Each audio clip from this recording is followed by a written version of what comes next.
Hello दोस्तों, तो स्वागत है आप लोगों का आपके अपने यूट्यूब चैनल यूजुअल संसार में।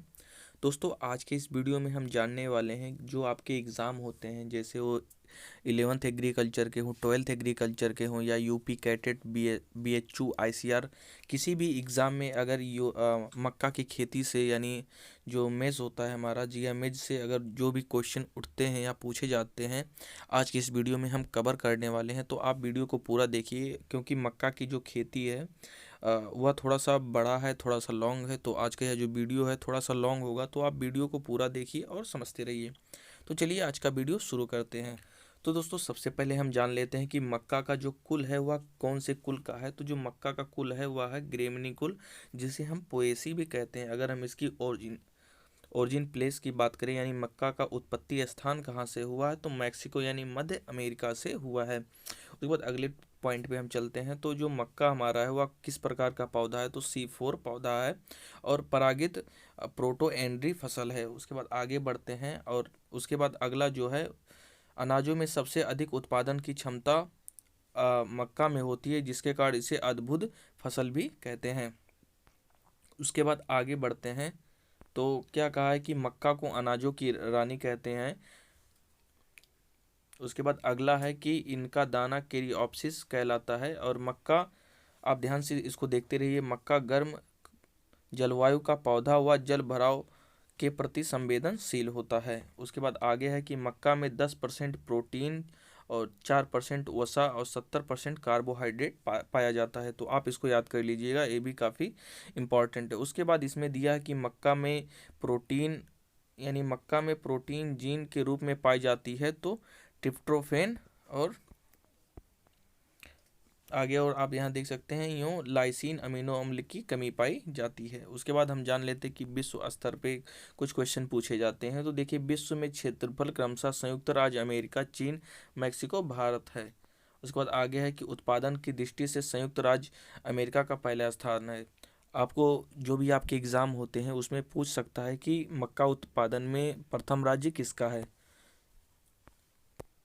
उसके बाद कुछ राज्य के बारे में दिया है, तो आप इसे पढ़ लीजिएगा। उसके बाद अगला जो मोस्ट इंपॉर्टेंट क्वेश्चन पूछता है आपके एग्जाम में, आप यहाँ से इसे देख सकते हैं कि मक्का, जो आपका मक्का होता है वह द्विलिंगी पौधा होता है, और इसमें नर व मादा पुष्प, यानी जो इसमें नर तथा मादा पुष्प होते हैं वो एक ही पौधे पर अलग अलग जगह पर पाए जाते हैं। आप बहुत सारे पौधों में देखते हैं इंडोसियम और गैनोसियम एक ही जगह पाया जाता है, लेकिन जो मक्का का पौधा होता है उसमें दोनों जगह पाए जाते हैं, यानी एक ही पुष्प पर दोनों पुष्प अलग अलग प्रकार से पाए जाते हैं। तो चलिए इसके बारे में आगे जान लेते हैं। तो इसके नर पुष्प को टेसल कहते हैं। तो आपके एग्जाम में पूछा जाता है कि मक्का का जो मेल पुष्प होता है, यानी मेल फ्लावर होता है, उसको क्या कहते हैं, तो उसे टेसल कहते हैं। और जो टेसल को हटाने की प्रक्रिया को टेसलिंग कहते हैं। उसी प्रकार से आगे क्वेश्चन पूछेगा कि मक्का में मादा के पुष्पक्रम को क्या कहते हैं, तो जो मादा पुष्प होता है उसे सिल्क कहते हैं। ठीक है, और इससे इनकी संख्या बढ़ाने को सिल्किंग कहते हैं। उसके बाद आगे बढ़ते हैं हम। तो आगे दिया है कि पौधों से नर पुष्प परागण हटाने की क्रिया को इमास्कुलेशन कहलाती है। उसके बाद आगे यहाँ पे आप देख सकते हैं मक्का साइलेज, यानी जो होता है हरे चारे के लिए भी उपयुक्त किया जाता है। जैसा कि हरे चारे के लिए आप जानते होंगे कि आपके बरसीन वगैरह, बरसीम, ज्वार, बाजरा और मक्का के लिए भी प्रयोग किया जाता है। उसके बाद आगे देखिए, ये भी एक क्वेश्चन काफ़ी पूछा जाता है कि अगर कोई आदमी है ज़्यादा मक्का खाता है तो उसे कौन सा रोग हो जाता है, तो दोस्तों उसे गंजापन हो जाता है। अगर कोई भी आदमी ज़्यादा मक्का खाता है तो उसे गंजापन रोग हो जाता है। तो उसके बाद आप यहाँ पे कुछ उसके पढ़ सकते हैं। उसके बाद गुणों के आधार पर, जैसे जो आपके मक्का होते हैं उनके जो गुण होते हैं, जैसे कोई मक्का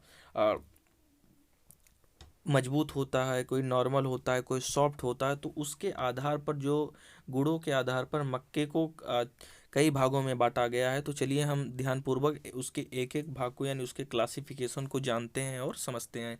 तो दोस्तों, सबसे पहले जो आपका है उसके है जियामेज इंडोरेटा, यानी जियामेज जो इंडोरेटा होता है इसे फ्लिंट कर्ण भी कहते हैं, और भारत में सर्वाधिक क्षेत्रफल में यह उगाया जाता है, जियामेज इंडोरेटा। उसके बाद आगे बढ़ते हैं।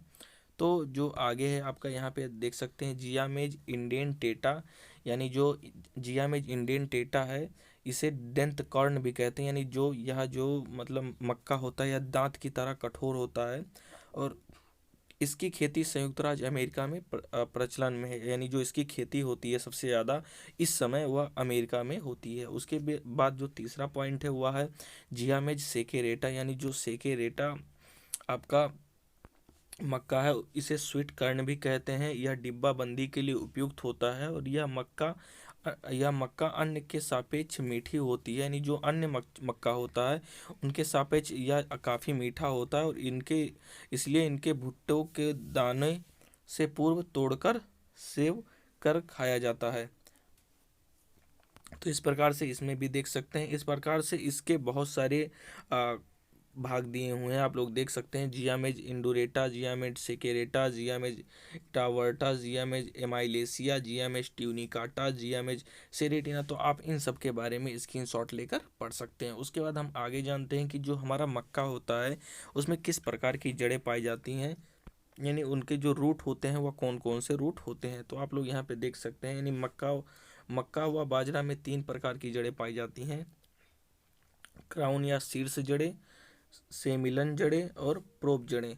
अब यह नर्सरी अवस्था में पाई जाती है, यह पोषण के लिए होता है और यह तने को सहारा प्रदान करने के लिए दिया जाता है। और उसके बाद हम अब आगे बढ़ते हैं, तो इनकी जो वैरायटियां हैं, इनकी जो किस्म है वह कौन सी हैं। तो चलिए इनके किस्मों के बारे में जान लेते हैं। तो इनकी जो हाइब्रिड वैरायटियां हैं यानी संकर किस्में हैं, उसमें से गंगा और दक्कन, रणजीत, बहुत सारी प्रजातियां, गंगा 1, गंगा 5, गंगा 101, पूसा संकर, तो बहुत प्रकार की हैं यहाँ पे आप। उसके बाद देख लेते हैं संकुल किस्में। जो आपके संकुल किस्में हैं उनके बारे में भी वर्णन किया गया है, जैसे अंबर, किसान, विक्रम, जवाहर, सोना, विजय, अगेती, प्रताप, तरुण, नवजोत, नवीन, बहुत सारी हैं, आप इन्हें पढ़ सकते हैं अच्छे प्रकार से। उसके बाद हम आगे बढ़ते हैं। आगे में है कि मक्का की सफ़ेद किस्में, जो वाइट मक्का होता है उनकी जो किस्में हैं, जैसे गंगा सफ़ेद, हाइट, स्टार्च तथा गंगा 4। तो बहुत सारी प्रकार से इनकी जो वेराइटियां हैं यहाँ पे दी हुई हैं। उसके बाद हम आगे बढ़ते हैं। दोस्तों आपको इसका अगर PDF डाउनलोड करना है तो डिस्क्रिप्शन बॉक्स में टेलीग्राम चैनल का लिंक होगा, आप वहाँ से क्लिक करके इसके PDF को डाउनलोड कर सकते हैं। उसके बाद आगे बढ़ते हैं। तो आगे बढ़ने के बाद इनके बारे में कुछ इनके जो सीड रेट हैं, यानी जो बीज दर है, इनका जो बीज दर वह भी अच्छे तरीके से बताया गया है, तो आप लोग इसे यहाँ पे देख सकते हैं। तो बीज दर यानी सीड रेट जो होता है, जो संकुल किस्में होती हैं वह 20 से 25 kg प्रति हेक्टेयर, जो संकुल किस्में होती हैं वह 18 से 20 kg प्रति हेक्टेयर, और जो रबी फसल के लिए जो हमारी मक्का प्रयोग की जाती है वह 20 से 25 kg प्रति हेक्टेयर लगता है। लेकिन अगर हमें चारे के लिए उपयोग करना है तो उनका जो बीज दर का मात्रा वह बढ़ाना पड़ता है और वह 40 से 50 kg लगाया जाता है। उसके बाद आता है कि जो सोइंग होता है, यानी बुआई की जो विधियाँ हैं, कैसे है, किस प्रकार से है, तो आप लोग यहाँ से पढ़ सकते हैं और इसे समझ सकते हैं। उसके बाद हम बढ़ते हैं इरिगेशन के बारे में। इनकी जो सिंचाई है, तो आप यहाँ पे देख सकते हैं जो इसका सिंचाई है वह है जल भराव के प्रति संवेदनशील होता है और इसकी जो जल मांग होती है 500 से 800 मिलीमीटर होता है। प्रथम सिंचाई नरमंजरी के समय यानी टेस्लिंग के समय, और जो द्वितीय सिंचाई होती है वह सिल्किंग के समय लगाते हैं। उसके बाद खरपतवार यानी जो वीड के बारे में दिया गया है और उसके नियंत्रण के बारे में दिया गया है, तो आप इसे पढ़ सकते हैं। उसके बाद हम इसके जो रोग हैं, जैसे डाउनी मिल्ड्यू हो गया, मक्का का सफ़ेद कलिका हो गया, तो इन सब रोगों के बारे में आप अच्छे तरीके से जानते भी होंगे और पढ़े भी होंगे, और इनके कीट वगैरह के बारे में भी आप पढ़े होंगे। दोस्तों सबके बारे में बताएंगे तो वीडियो काफ़ी लंबा हो जाएगा, इसलिए अब हम इसके ईल्ड के यानी इसके उपज के बारे में जानते हैं डायरेक्ट। तो इसका जो उपज होता है वह संकर मक्का में जो इसका उपज होता है वह 40 क्विंटल प्रति हेक्टेयर होता है। अगर आपको इसे अच्छे प्रकार से पढ़ना है तो जो इसका इस PDF का डाउनलोड करने के लिए आपको डिस्क्रिप्शन बॉक्स में एक लिंक मिलेगा, आप वहां से क्लिक करके इस PDF को डाउनलोड कर सकते हैं टेलीग्राम चैनल पर जाकर। तो दोस्तों मिलते हैं अपने नेक्स्ट वीडियो में, तब तक के लिए जय हिंद, वंदे मातरम।